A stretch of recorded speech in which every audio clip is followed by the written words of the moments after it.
Queridos, ontem, dia 27, foi dia do psicólogo. E aí eu vou puxar uma brasinha para meu, né, para meu peixinho, né, aqui, vou puxar um pouquinho aqui. Tem alguns colegas aqui, mas aí ontem alguém pediu assim uma citação para eu colocar no meu perfil do Instagram. E eu me lembrei de uma citação que vai bem com aquilo que eu gostaria de ministrar hoje para vocês. Vamos nos sentando, nos acomodando aí para a gente ficar mais tranquilo. Esse psicólogo, que talvez não seja dos mais conhecidos, pelo menos não daqueles que não são da área, passou, judeu que era, de origem judaica, grande parte de sua vida adulta no campo de concentração, ou um período bastante significativo que marcou a sua vida, Viktor Emanuel Frankl. E aquele homem disse uma frase que me chama muita atenção, porque ela nos permite refletir sobre o tema desta manhã. Ele falou de maneira bem clara, assim, o seguinte, baseado, obviamente, na sua própria experiência de vida. Ele disse que, estou achando aqui, viu? Nada proporciona melhor capacidade de superação e resistência do que alguém que vive a vida com um propósito. Nas suas palavras, resistência aos problemas e dificuldades em geral são vencidos pela consciência de ter uma missão a cumprir na vida. Quem conhece a obra de Viktor Emanuel Frankl, quando ele escreve a obra chamada Em Busca do Sentido, ele fala que nos momentos mais difíceis daquele campo de concentração, quando diariamente ele via pessoas próximas, parentes inclusive, ele perdeu toda a família na mão dos nazistas na Segunda Guerra Mundial, o que fazia com que ele resistisse, fosse resiliente, capaz de superar aquela morte constante, contínua, aquele cheiro de tragédia que estava ali ao seu redor, era a certeza de que ele não tinha como prever e controlar o que faziam contra ele, mas ele tinha como decidir o que ele faria diante do que os outros fizeram. Em outras palavras, como ele reagiria às circunstâncias, que no caso específico dele eram extremamente contrárias, eram crueldade, angústia e morte todo o tempo. Ele escreveu a partir daquela experiência dele, este livro, e criou uma escola, digamos assim, uma abordagem, mais uma escola do que uma abordagem na psicologia, que busca fazer com que as pessoas encontrem o sentido da sua existência.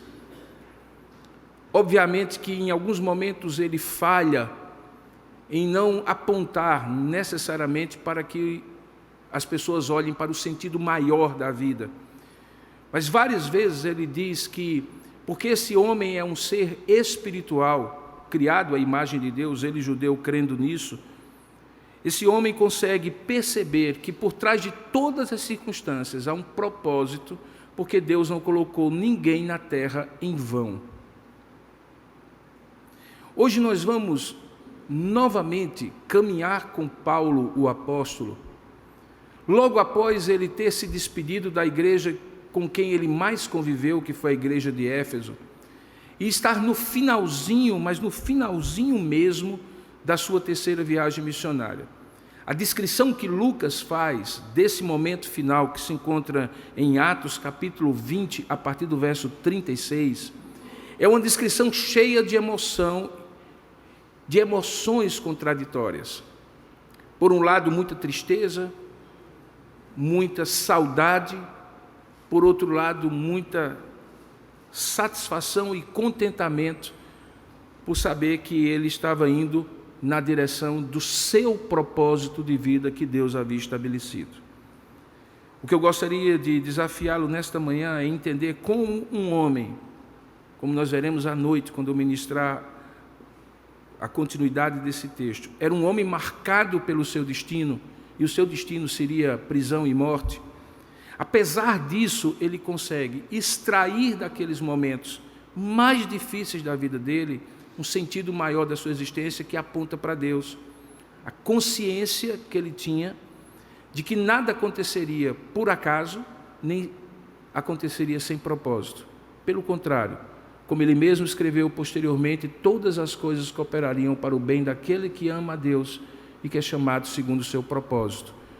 Paulo falava isso aos romanos e a nós todas as vezes que lemos, porque efetivamente ele viveu isso. Abra sua Bíblia, portanto, em Atos capítulo 20, verso 36, e vamos descobrir como a melhor maneira de enfrentar as dificuldades da vida é quando nós temos uma consciência de uma missão na existência que Deus nos deu. Atos capítulo 20, verso 36 diz assim: tendo dito estas coisas, ajoelhando-se Paulo orou com todos eles. Aqui é Paulo ainda em Mileto, com os presbíteros em Éfeso, se despedindo depois daquele maravilhoso sermão de Atos capítulo 20. Veja agora as emoções aflorando. Verso 37. Então houve um grande pranto entre todos, e abraçando afetuosamente a Paulo, o beijavam, entristecidos, especialmente pela palavra que ele dissera, que não mais veriam o seu rosto, e o acompanharam até ao navio. Aí Lucas entra na narrativa e diz: depois de nos apartarmos, fizemos-nos à vela e, correndo em direitura, chegamos a Cós, no dia seguinte a Rodes e dali a Pátara. Achando o navio que ia para a Fenícia, embarcamos nele, seguindo viagem. E quando Chipre já estava à vista, deixando-a à esquerda, navegamos para a Síria e chegamos a Tiro, pois o navio devia ser descarregado ali. Encontrando agora os discípulos que o aguardavam, já na região da Síria, perto de Antioquia, de onde ele tinha saído, diz Lucas que ele, Paulo e os seus companheiros permaneceram lá durante 7 dias. E aí veja a condução do Espírito. E eles, movidos pelo Espírito, recomendavam a Paulo que não fosse a Jerusalém. Mas passados aqueles dias, tendo-nos retirado, prosseguimos viagem, acompanhados por todos, cada um com sua mulher e filhos, até afora da cidade. E novamente, ajoelhados na praia, oramos. E despedindo-nos uns dos outros, então embarcamos, e eles voltaram para casa. Quanto a nós, concluindo a viagem de Tiro, chegamos a Ptolemaida, onde saudamos os irmãos, passando um dia com eles. No dia seguinte partimos e fomos para Cesareia, e entrando na casa de Filipe, o evangelista, que era um dos 7, referindo-se àqueles que tinham sido escolhidos no início para ajudar aos diáconos, ficamos com ele. E tinha este, Filipe, 4 filhas donzelas que profetizavam. E demorando-nos ali alguns dias, desceu da Judeia um profeta chamado Ágabo, e vindo ter conosco, tomando o cinto de Paulo, ligando com ele os próprios pés e mãos, declarou o seguinte: isto diz o Espírito Santo: assim os judeus em Jerusalém farão ao dono deste cinto e o entregarão na mão ou nas mãos dos gentios. Quando ouvimos essas palavras, tanto nós como os daquele lugar, rogamos a Paulo que ele não subisse a Jerusalém. Então ele respondeu: que fazeis, irmãos? Que fazeis chorando e quebrantando-me o coração? Pois eu estou pronto não só para ser preso, mas até mesmo para morrer em Jerusalém pelo nome do Senhor Jesus. Como, porém, dizia agora Lucas, nós não o persuadimos, conformados, dissemos: faça-se a vontade do Senhor. E passados aqueles dias, tendo feito os preparativos, subimos para Jerusalém, e alguns dos discípulos também vieram de Cesareia conosco, trazendo consigo Minasson, natural de Chipre, velho discípulo com quem nos deveríamos hospedar. Que Deus abençoe a sua palavra lida, ilumine o nosso coração e fale a cada um de nós. Amém. Vamos orar e pedir isso a Deus? Curva a sua cabeça e peça: Senhor, fala comigo nesta manhã, para que a minha vinda a este lugar, além de ser para te adorar, seja também para te ouvir. Peça isso a Deus e Deus certamente atenderá a sua oração. Ó Deus amado e querido Pai, nós rogamos a Tua bênção para que a nossa mente e o nosso coração consigam compreender a Tua palavra nesta manhã. Não queremos apenas entender as nuances dessa história. Queremos entender por que ela está na Tua palavra.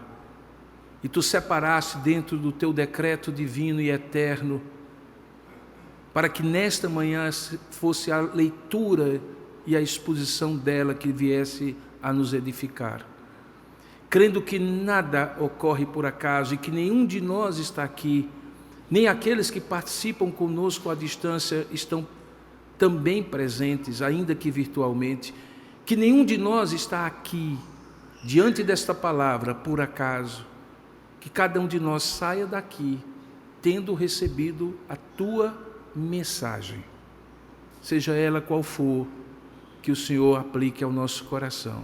Em nome de Jesus. Amém.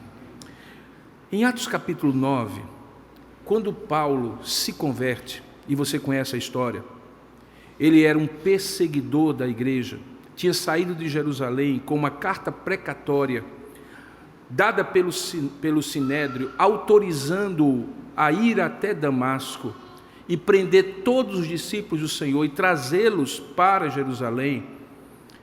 Deus o encontra no meio do caminho e de uma maneira assim muito extraordinária se revela para ele. Você recorda certamente as palavras. Deus diz assim para ele: Saulo, Saulo, por que me persegues? Obviamente que Saulo deve ter entrado naquele momento numa situação difícil de compreensão, porque ele não estava perseguindo em tese, a princípio, o Senhor Jesus.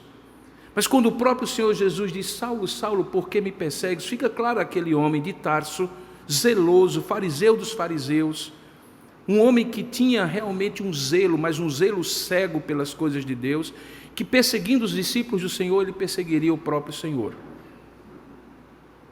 Saulo, naquele momento, diante daquela luz e diante daquela voz, tem os seus olhos cegados por aquela luminiscência divina e sobrenatural, e ali fica precisando de alguém para guiá-lo no caminho. E é curioso, porque essa história ela tem nuances, que aquele homem que tinha tão certo no seu coração qual era o caminho de Deus, de repente se torna cego e precisa ser guiado por outros, talvez alguns dos quais ele antes, eventualmente, deles não dependia.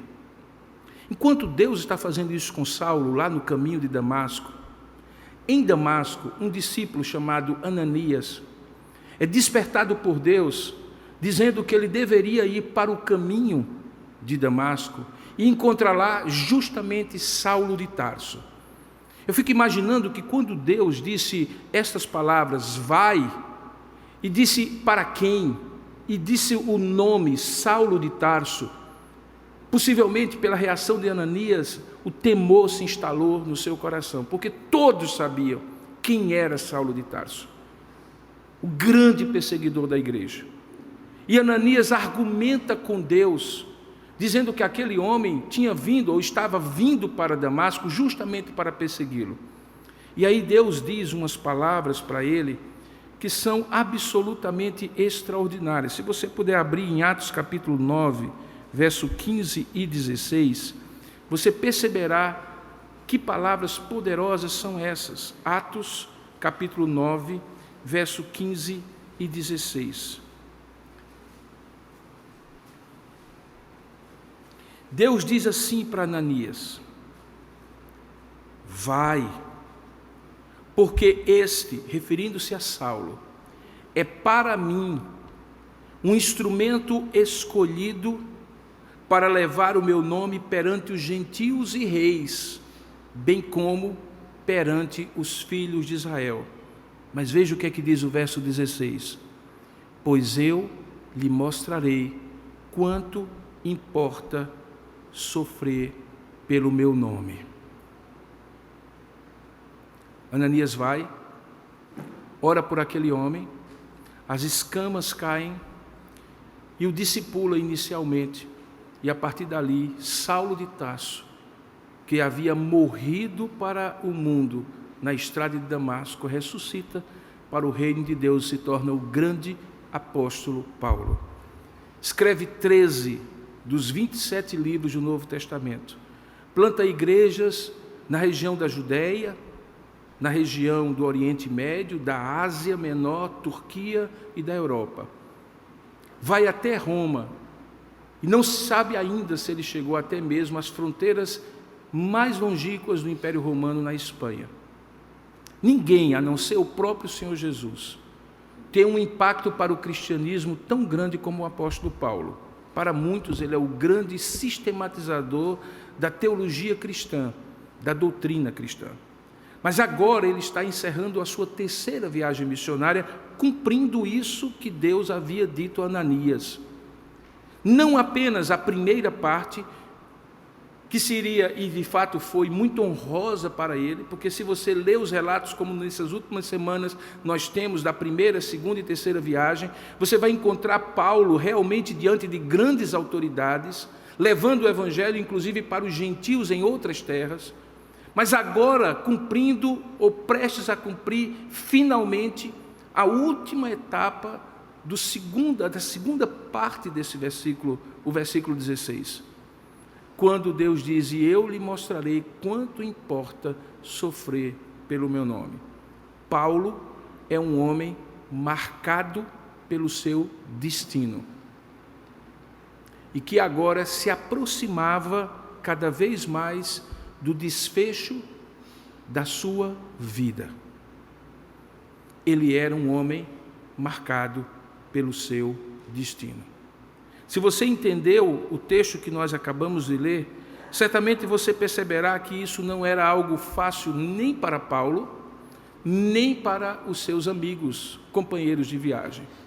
E por onde ele passava e encontrava pequenos grupos de discípulos que ele tinha ajudado a nutrir espiritualmente, alguns deles filhos na fé, também não era fácil para esse outro grupo. Todos, em algum momento dessa narrativa, choram, abraçam afetuosamente aquele homem, o beijam, se entristecem, tentam evitar que ele vá até Jerusalém, tentam persuadi-lo e convencê-lo de que talvez houvesse uma outra forma.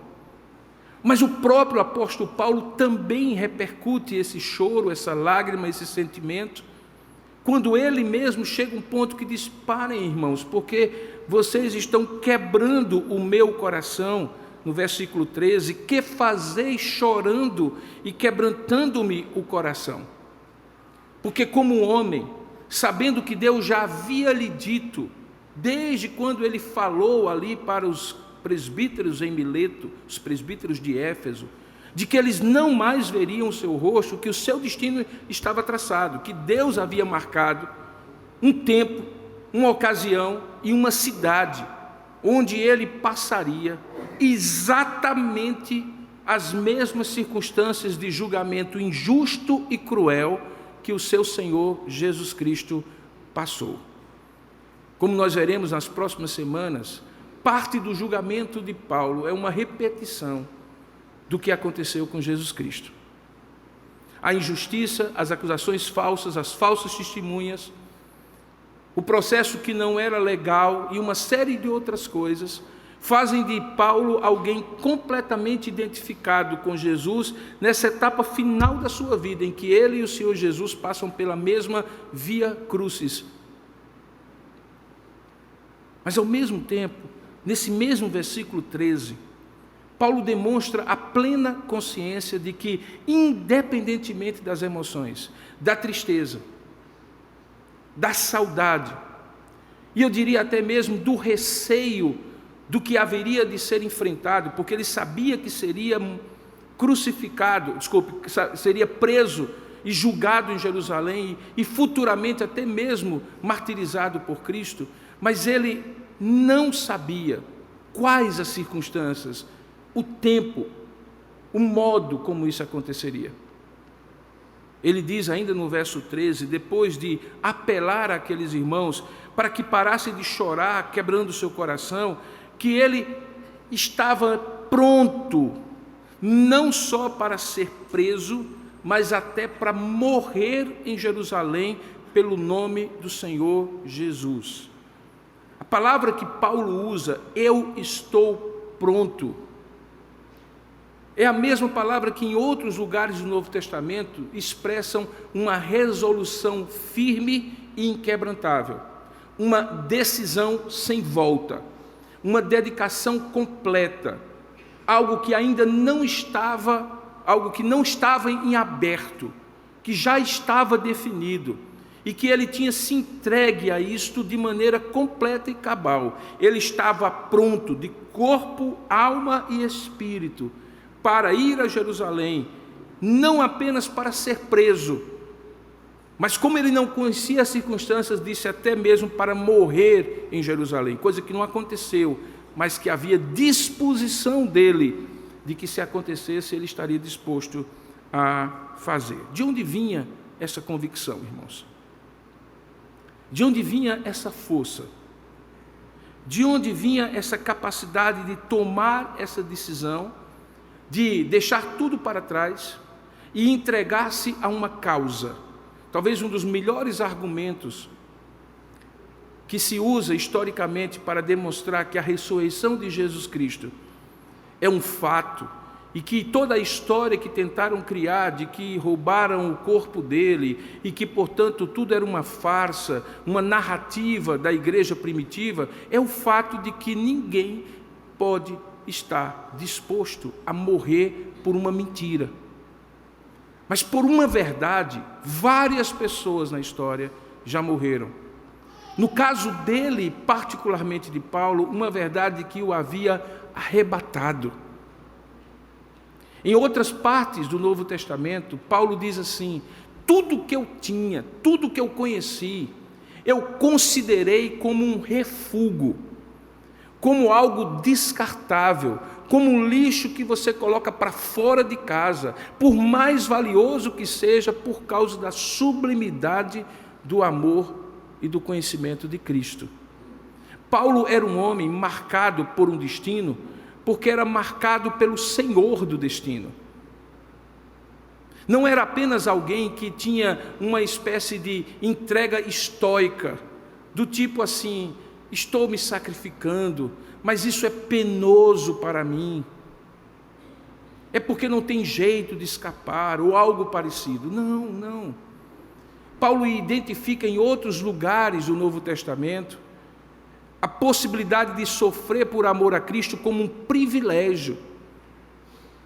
Ele chega a dizer exatamente isso, que para ele estar identificado com Cristo não apenas na sua vida, mas também na sua morte, era um privilégio dado a poucos, e ele queria ter esse privilégio. Ele estava disposto, se Deus lhe desse a graça do martírio, a morrer por amor a Cristo. Às vezes a gente olha a realização desse homem e entende que ele foi usado por Deus pelos muitos dons e talentos que Deus lhe deu. E que porque ele era muito inteligente, muito capaz, muito preparado, Deus o usou muito. Mas há um ingrediente na vida de Paulo, irmãos, que talvez seja a grande explicação para Deus usá-lo dessa maneira extraordinária, que não tem a ver com os talentos e competências e capacidades que ele tinha, mas com a disposição completa de dizer, como ele disse àqueles presbíteros em Atos capítulo 20, verso 24, que em nada tenho a minha vida preciosa para mim mesmo, contanto que eu complete a carreira e cumpra o ministério que me está proposto de anunciar o Evangelho de Cristo. Um desprendimento, uma abnegação, uma renúncia completa e absoluta da própria vida, dos próprios projetos, dos próprios sonhos, que fazia com que ele fosse alguém não apenas privilegiado pela história de vida dele, mas alguém escolhido com uma capacidade de entrega a Deus, que honrava tanto o Senhor, que o próprio Senhor o usava à exaustão, porque ele era um vaso disposto. Ele era um vaso disponível. Ele era alguém com quem Deus podia contar. Como ele mesmo disse, eu não estou pronto apenas para ser preso. Eu estou pronto até para morrer, se preciso for, em Jerusalém, por amor e pelo nome do Senhor Jesus. Esse tipo de disposição é estranha a nós, irmãos, porque, sejamos honestos, nós estamos até dispostos a fazer alguns sacrifícios por amor a Cristo. Nós abrimos mão de algumas coisas, nós renunciamos a algumas outras.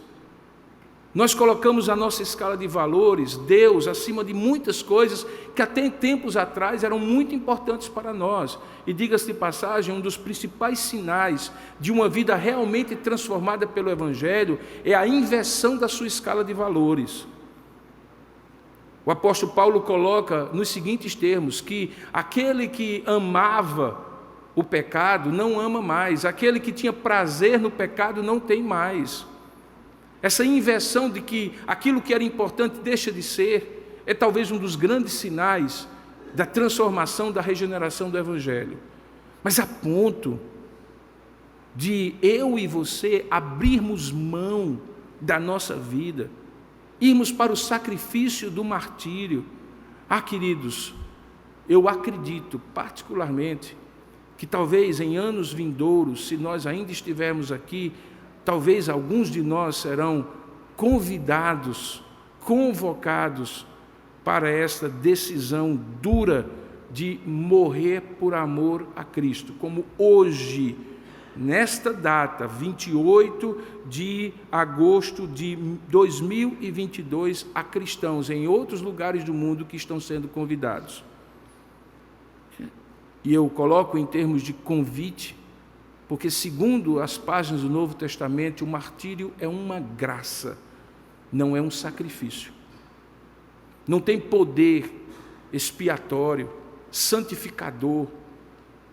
Não nos tornamos melhores por causa do martírio, mas somos convidados a receber uma graça de morrer por amor a Cristo, como Paulo estava sendo agora convidado por Deus, porque era um homem marcado pelo seu destino.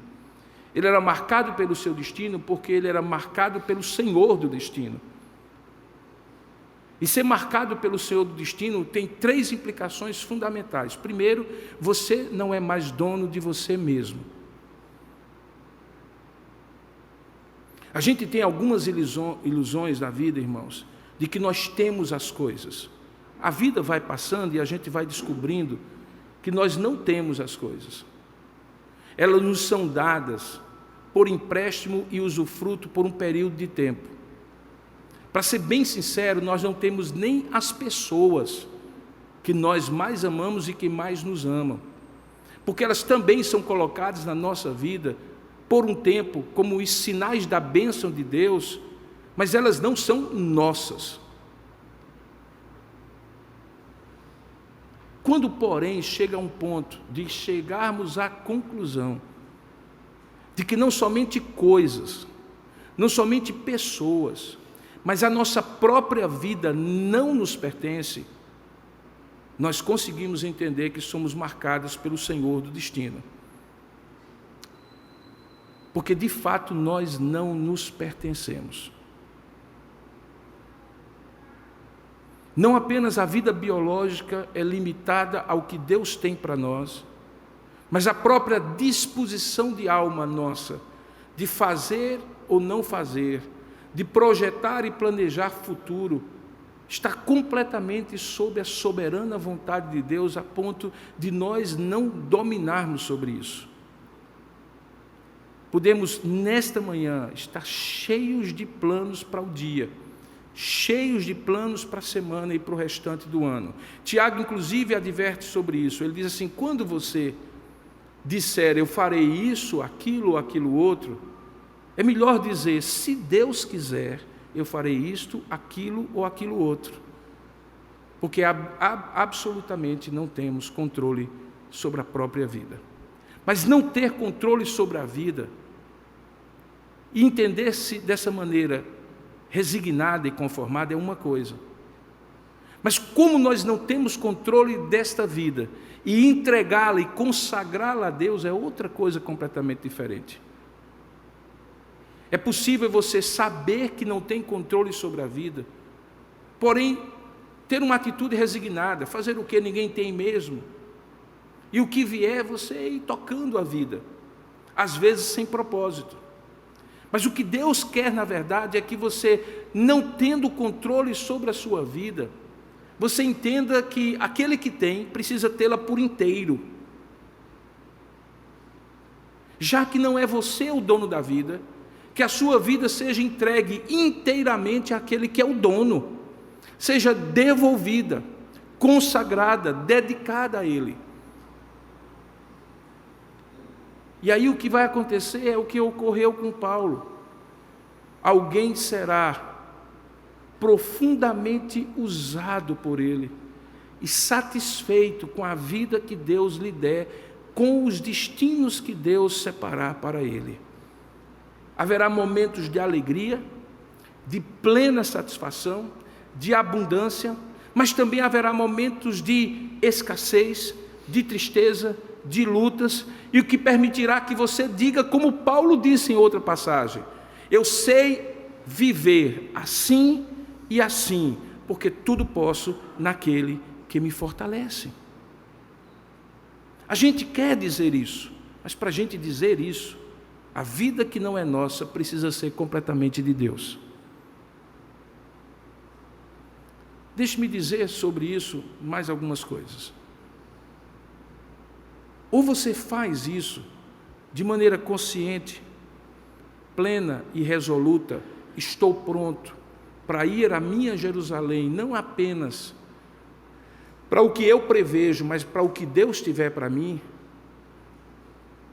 e você usufrui dessa decisão, ou ela vai acontecer de um jeito ou de outro, sem usufruto nenhum da sua parte. Porque os dons de Deus e a vocação de Deus são irrevogáveis. Porque se todas as coisas cooperam para o bem daqueles que amam a Deus, também cooperam para o bem daqueles que são chamados segundo o seu propósito, e os propósitos de Deus não haverão de ser frustrados. Você também é um homem e uma mulher marcados com o seu destino. Os seus dias estão escritos e determinados pelo Senhor. Você pode, tendo consciência disso, dizer: Senhor, que bom, e usufruí-los, e dedicar-se completamente e dizer: Senhor, eu quero viver todos esses dias plenamente. Ou você pode simplesmente ir tocando a vida e perceber que, se você lá no final tivesse no começo dedicado tudo a Deus, a jornada seria muito mais satisfatória, porque não seria do tipo mala sendo carregada, os seus próprios pés, as suas próprias mãos iriam na direção do que Deus tem para você. Por conta do fato de que Paulo era um homem marcado com o seu destino, pelo seu destino, isso implicava que ele era marcado pelo dono do destino dele, ou seja, não era uma questão de um roteiro que Deus tinha escrito para ele, mas de uma devoção a quem tinha escrito o destino, e Paulo dedicava completamente. Paulo aproveitava todas as oportunidades que tinha em função daquele destino. É algo mais ou menos simples de entender. Se eu saio no final de semana como esse, estava até ontem lá em São Paulo, dei minhas palestras pela manhã, peguei um voo e cheguei aqui. A mala que eu carrego, eu não vou dizer o que tem dentro, mas eu vou dizer para você, ela é muito mais leve do que se eu achasse que iria passar muitos dias aqui em João Pessoa. A mala que você carrega na vida é determinada pelo destino que você entende que está traçado para você. O peso que você carrega, a desenvoltura, as decisões que você toma, são em função do seu destino. O seu destino diz para você no que vale a pena investir o seu tempo, o seu talento e o seu tesouro. E talvez uma das maiores angústias é sermos cidadãos com destino e vivermos aqui outros destinos que escolhemos para nós. E nessa angústia entre o que Deus quer e o que nós gostaríamos de querer, ter todo esse conflito de malas pesadas para uma viagem de poucas horas. E usando essa mesma metáfora, preste atenção como Paulo, no meio das suas emoções, ele chama a resolução dele e diz assim: eu estou pronto. Não é assim que a gente diz quando tem hora de voo e vai com outra pessoa, e nós estamos arrumando algumas coisas, a outra pessoa também, e quem termina primeiro, qual é a primeira coisa que diz para a outra pessoa? Estou pronto. Por que está pronto? Porque já sabe que o destino está traçado e que os preparativos para aquele destino já estão tomados, já está pronto. Frequentemente nós somos pessoas que estão se aprontando, mas nós deveríamos estar prontos.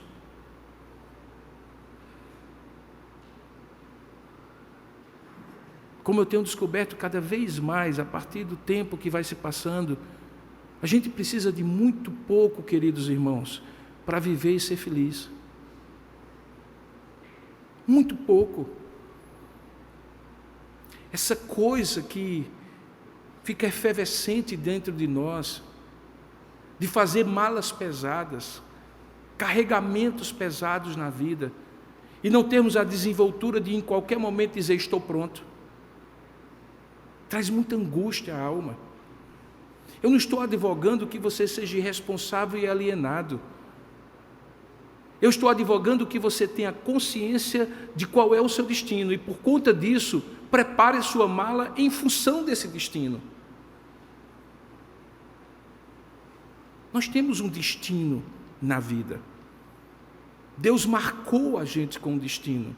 Aqui na terra nós somos peregrinos e forasteiros. Usufruamos o que tem de bom na terra, as pessoas que Deus coloca no nosso caminho, aproveitemos, mas não nos enraizemos aqui, irmãos, porque aqui não é o nosso destino. Saiba disso, aproveite muito a vida. Nós não somos daqueles que entendem que porque temos um destino, não podemos usufruir da vida. Não, Paulo inclusive diz isso, que devemos usufruir tudo que a vida tiver para nos dar com ações de graças. Mas uma coisa é usufruir, outra coisa é ter a ilusão de posse. Como eu costumo dizer, usando a expressão de Clarice Lispector, o gesto, de Cecília Meirelles, o gesto possuidor das mãos, de agarrar as coisas. Porque quem sabe que está marcado pelo Senhor do destino, está pronto. Está pronto, em último lugar, para uma missão que é maior do que a própria vida. Veja o que é que Paulo diz nessa expressão. Ele diz: eu estou pronto para morrer em Jerusalém, o que não vai acontecer. A tradição diz que ele morreu em Roma, depois da sua segunda prisão. Nós vamos ver nos próximos capítulos. Mas ele diz: eu estou pronto para morrer em Jerusalém. E olha essa expressão: pelo nome do Senhor Jesus. Ele está dizendo, em outras palavras, que a razão por que ele estava pronto era superior até à própria vida. A vida era muito boa e Paulo em algum momento disse: é muito bom viver, mas melhor é estar com o Senhor. Ele não diz que viver não é bom. Ele diz que viver é bom quando se tem certeza de que melhor é estar com o Senhor. Obviamente que o meu desejo nesta manhã não é preparar ninguém para a morte, é preparar você para a vida. Por quê? Porque a morte acontecerá invariavelmente, a não ser que estejamos no dia em que Jesus Cristo voltar. Mas a maneira como vivemos a vida é o que nos diz exatamente qual o sentido dessa passagem para o outro lado da eternidade. Paulo deixou marcas maravilhosas no coração daqueles homens. Modelou aqueles discípulos, não apenas pela sua pregação, mas pela sua humanidade, principalmente pelo seu senso de vocação. Tanto é que no versículo 14, logo depois dessa expressão que Paulo diz, Lucas reconhece, se colocando na ação, usando a primeira pessoa do plural, diz assim: como, porém, nós não o persuadimos, nós não o convencemos de que ele deveria não ir a Jerusalém pelo afeto e pelo receio que nós tínhamos do que estava reservado para ele ali, nós dissemos o quê? Faça-se a vontade do Senhor. Como é que esses homens tão novos na fé chegaram à conclusão que fazer a vontade de Deus é melhor do que fazer a própria vontade? Pela modelagem que Paulo fez no coração deles. Nós temos uma responsabilidade muito grande com filhos e gerações que Deus nos dá. E como eu costumo dizer, com aquelas esponjinhas que eles são, com aqueles olhinhos atentos e aqueles ouvidos abertos, que temos ao nosso redor, filhos, netos, sobrinhos, aquilo que nós dissermos terá pouco valor e sentido se não houver coerência com o que eles observarem em nós. E talvez o que essa geração mais precisa de nós, irmãos, é ver em nós a capacidade de dedicação a Deus, não de resignação e conformismo, mas de entrega. Faça-se a vontade do Senhor. Quantas vezes nós nos revoltamos, reclamamos, dissemos diante dos filhos e gerações ao nosso redor que deveria ser de uma outra forma, que não poderia ser daquele jeito, nos irritamos contra as circunstâncias que nós dissemos no início da nossa entrega a Jesus Cristo, que estavam debaixo do controle de Deus, porque Ele é o Senhor, e portanto nada ocorre por acaso. Às vezes você planeja e não acontece do jeito que você planeja, e você não deveria entender isso como uma falha necessariamente sua, mas como um propósito superveniente que Deus, por cima de todas as coisas, faz acontecer apesar do que você fez. E aqueles olhinhos e aqueles ouvidos estão ali olhando para você e dizendo assim: será que essa coisa de fazer a vontade de Deus e se submeter à vontade de Deus, do meu pai, de minha mãe, do meu avô, do meu tio, do meu irmão, do meu pastor, é para valer mesmo? Ou ele também diz: faça-se a vontade do Senhor, contanto que seja a minha vontade, como frequentemente nós fazemos? Como nós veremos hoje à noite, quando o apóstolo Paulo enfim chega a Jerusalém, aquilo que era tristeza para os discípulos no meio do caminho se tornou em alegria. Se você olhar no versículo 17, você vai ver que, tendo nós chegado a Jerusalém, os irmãos nos receberam com alegria.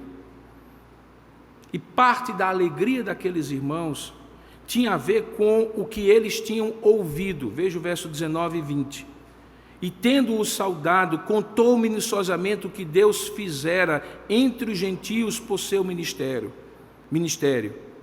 Ouvindo-o, deram eles glória a Deus e lhe disseram: bem vês, irmão Paulo, quantas dezenas de milhares há entre os judeus que creram, e todos são zelosos da lei.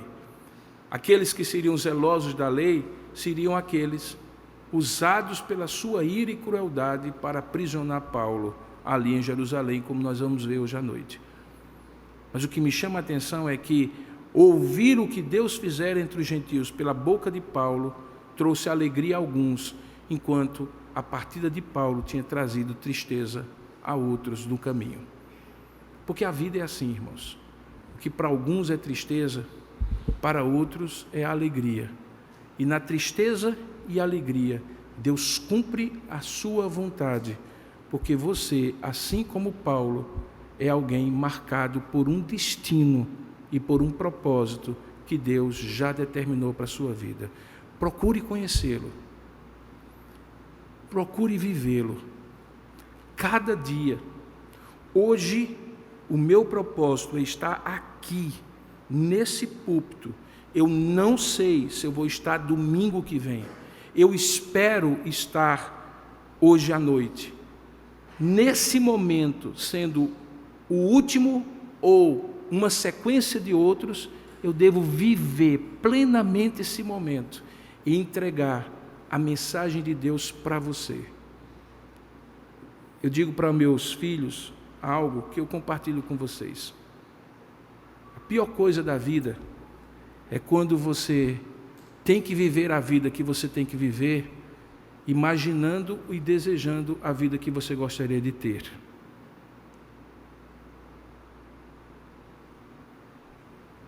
A pior coisa do mundo é você estar no lugar imaginando como seria bom estar em outro lugar.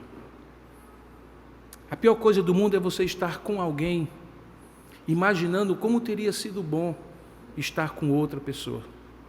A pior coisa do mundo é você comer o seu feijãozinho verde, como eu vou comer hoje com minha mãe, com cuscuz e o bode que ela já preparou logo cedinho. Quando eu cheguei no apartamento dela, o cheiro estava subindo, imaginando outra comida.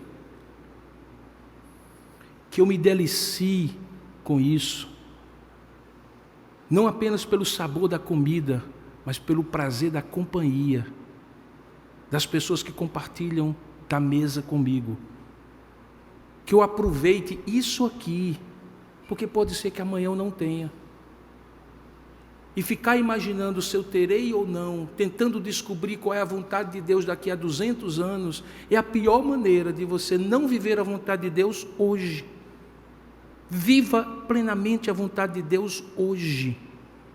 Faz parte do propósito de Deus você estar aqui. E as coisas que Deus lhe der hoje, viva-as plenamente. Mas saiba que elas fazem parte de um destino, de um propósito que Deus tem para você. Não é um fatalismo que você não possa fazer nada. Pelo contrário, é justamente porque a sua parte é viver e aproveitar essa vida, cada dia, em função do seu destino, que você vai fazer coisas que vão contribuir para a concretização desse destino. Você será partícipe tanto quanto você tiver a noção de um destino que se desdobra em dias e horas, cada uma delas, para serem vividas plenamente. Que Deus abençoe você e hoje, viva a vontade de Deus e o que Deus tem para você agora, em função da eternidade, que está nos garantida por causa de Jesus, não por nossa causa. Quando vivemos assim, irmãos, eu acredito que é mais tranquilo. Eu prefiro assim. Você imagina qual seria a desgraça de Deus dizer para você, você não sabe o que tem no futuro, mas você tem que decidir seu destino. De Deus dizer assim para você, decida agora como vai ser o futuro da sua vida, mas eu não vou lhe dar dica nenhuma do que está na frente reservado para você. Aqui estão 10 opções. Decida qual delas você quer viver. Mas só estão ali o nome. Nenhum detalhe. Seria muito terrível ser senhor do próprio destino. Que Deus nos abençoe. Amém. Ó Deus amado, nos ajuda a compreender a nossa vida à luz do Teu propósito. Talvez haja pessoas aqui que estão em angústia, tomados pela ansiedade, pela preocupação, por não saberem qual é o Teu propósito e o destino que o Senhor tem para nós. Talvez haja pessoas que sabem o que precisa ser feito, a quem deve ser consagrado, o melhor do tempo, do talento e do tesouro, recebidos da Tua mão. Mas assim como aquele peregrino no caminho se distraem, achando que aqui é o nosso lar e que não somos peregrinos. Ajuda-nos a viver a vida plenamente, Senhor, cada momento da existência que o Senhor nos der. Gratos a Ti, por cada prato de comida, por cada conversa com um amigo, por cada momento de alegria e às vezes também por cada momento de tristeza. Ajuda-nos a ter essa noção de futuro que marca o nosso presente. Ajuda-nos a dizer: estou pronto para o que der e para o que vier, porque o que virá está na Tua mão, determinado graciosamente para cada um de nós. É isso que nós te oramos, agradecidos em nome de Jesus.